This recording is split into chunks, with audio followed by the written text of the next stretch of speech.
Hey everyone, and welcome to The Explainer. Today we're diving into something genuinely fascinating. We're literally deconstructing a comfort food menu from Heber's kitchen. We're going to break down the actual architecture of comfort itself using the exact text provided by our source. It's like a giant puzzle of flavor, and we'll be looking at it through a highly analytical lens. Let's jump right into it.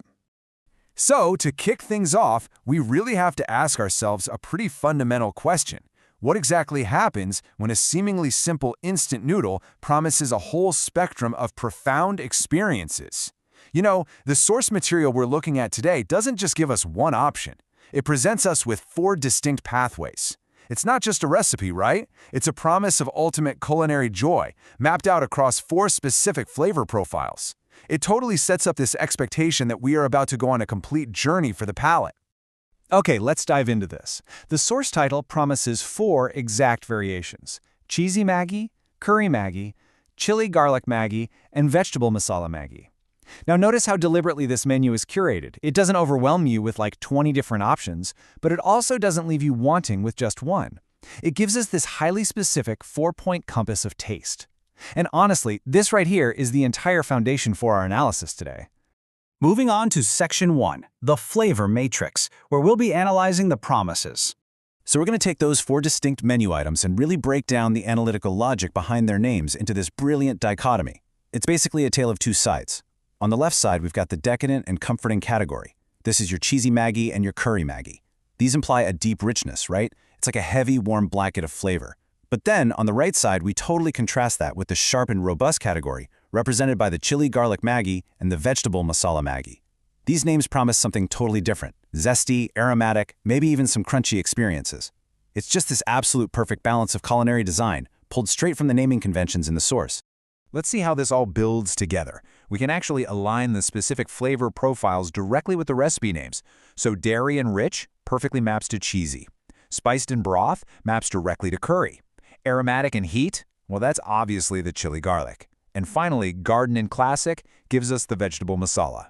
Actually, looking at it this way, it's pretty clear the source material isn't just throwing random flavors at the wall to see what sticks. No, it is systematically covering the major quadrants of craving.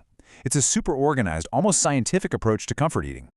All right, let's jump into Section 2, the visceral taste reaction, a 5-word thesis.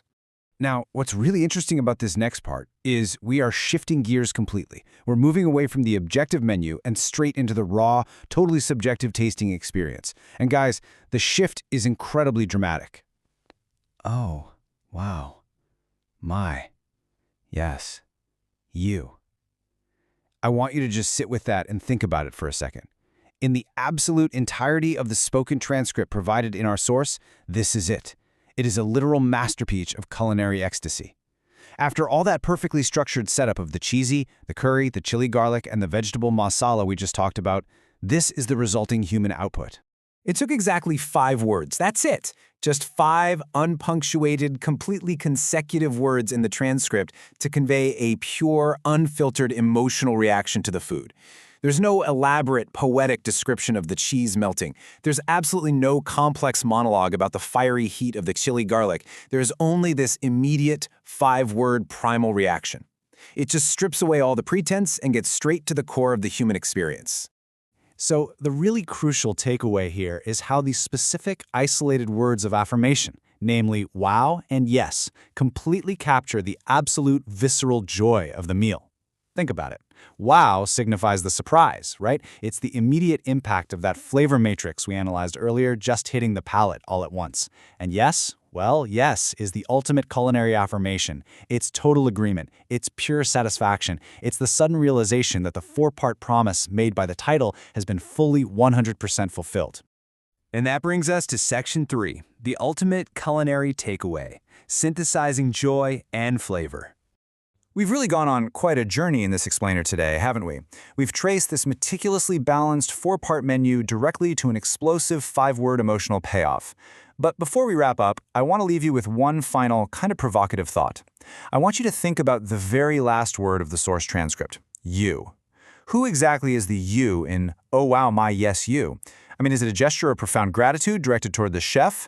Is the speaker actually addressing us, the audience? Or, and honestly, I think this is way more fitting, is it a moment of deep communion where they are looking directly at the Maggi itself? It's a fun question, but it perfectly encapsulates our deep emotional connection to comfort food. Thanks so much for joining me in this explainer to deconstruct this totally fascinating source material. Catch you next time.